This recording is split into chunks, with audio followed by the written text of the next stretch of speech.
saan nga may yummy ay tiyak pupuntahan yan ni Emmy. Hello mga kaimis! Welcome again in the other side of the other world. Yes! So andito nga po pala kami ngayon sa Blanc Coffee. So as you can see mga kaimis, located po sila dito sa may Lingayen Baywalk. Andito nga pala ako ngayon mga kaimis dahil gusto kong patunayan ko hindi pa talaga ako makakatulog kapag ininom ko yung kape nila.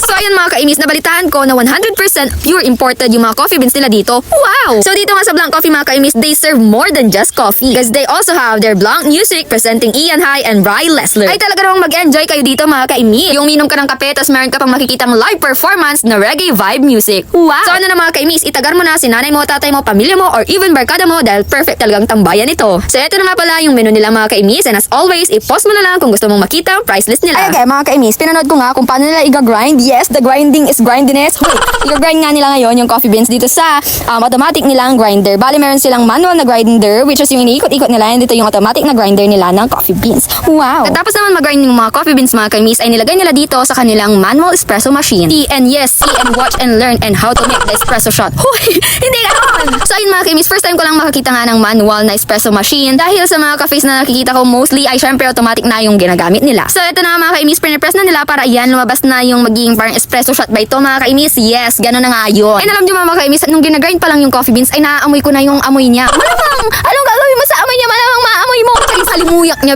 umaano sa ilong ko. Alam mo yung nakakatakam inumin, ganun. After naman matapos yun ay ayan, sinashake na ni Kuya Makmak. Hello po Kuya Makmak. Ayun, galing naman yarn. Sana So order ko nga pala itong ginagawa nila mga kaimis, and ang in-order ko ay yung Agkapadyak coffee. Diba? Kapadyakan to. So bago nga pala ito ngayon sa menu nila mga kaimis, kaya kung gusto nyo i-try nyo na. So kinuha ko na din itong order ko mga kaimis, and ayan, iinumin ko na siya finally. And ayan, finally excited si Amy ni man. Oh, masasayang ni talaga mani-enjoy dyan music dan eh. Ay Amy, maiimi kan talaga. Ininom mo lahat na eh. And ayun na nga mga kaimis, nung tinikman ko siya, books.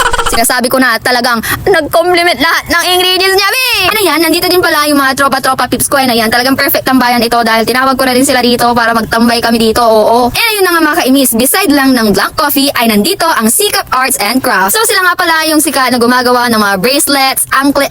Antay, anklet. So ayun, nagtitingin-tingin lang ako, tanga po yung kwarta dito, mapipiling ka, nani man sikot ka dito, kang kulati bantayan nyo, para man sikot ka dito. Papakita ko nga sa inyo ngayon mga kaimis kung ano ba yung mga in-offer nila dito sa Sikap Arts and Crafts. Take note mga kaimis, 100% handmade po ito, di ba? Ang galing-galing nila. Sana all may talent na ganito, kayo na, sige na, winner na kayo. Ngayon, meron silang bracelet nga dito, meron silang headband. Amy, ano ba? Lahat na lang pinapakialam ako. And ito naman yung crochet na bag nila, di ba? Ang cute-cute. Oy, ginawa mo niya dumo mo, ang tutan.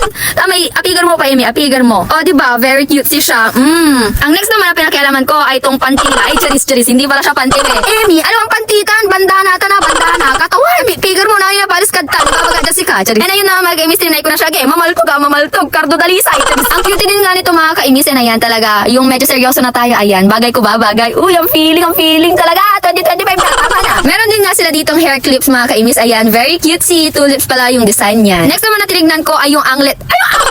Anklet kasi anklet. Ayan mga kaimis, nandito na din. Kung trip nyo ng anklet, nandito din. Nagbebenta din sila dito. So meron sila iba't ibang design and iba't ibang color. Kung gusto nyo ayun, punta nyo lang sila dito sa may Lingayen Baywalk. And meron din sila dito ang patungan ng cup or glass. Ayan, di ba? Very cutesy. Ayan, nag-acting pa si ate mo talaga. At kung hindi mo naman afford ang labubu, don't you worry dahil meron silang mga keychains dito. O sa mga anik-anik girl dyan, ayan, perfect kayo dito sa Sikap Arts and Crafts. And ayun guys, kung trip nyo ng cute portraits, ay i-drawing kayo ng owner na ito na si Ma'am Rose. Yes, mga kainis, dinadrawing kayo. Kung makikita nyo yung mga drawing na yun, ay I love it talaga. Ayun nga mga kaimis, sa sobrang dami yung offer ng Sikap Arts and Crafts ay hindi ko na inisay-isa mga kaimis. So punta ka na lang dito and tabi lang siya ng Blanc Coffee. And ayan mga kaimis, kinikilig na naman yung bading. Alam mo ba, every time na syempre binibigyan nila ako ng parang souvenir. Ayan, I really appreciate it po. And thank you po dahil binibigyan nyo ako parang do I deserve this?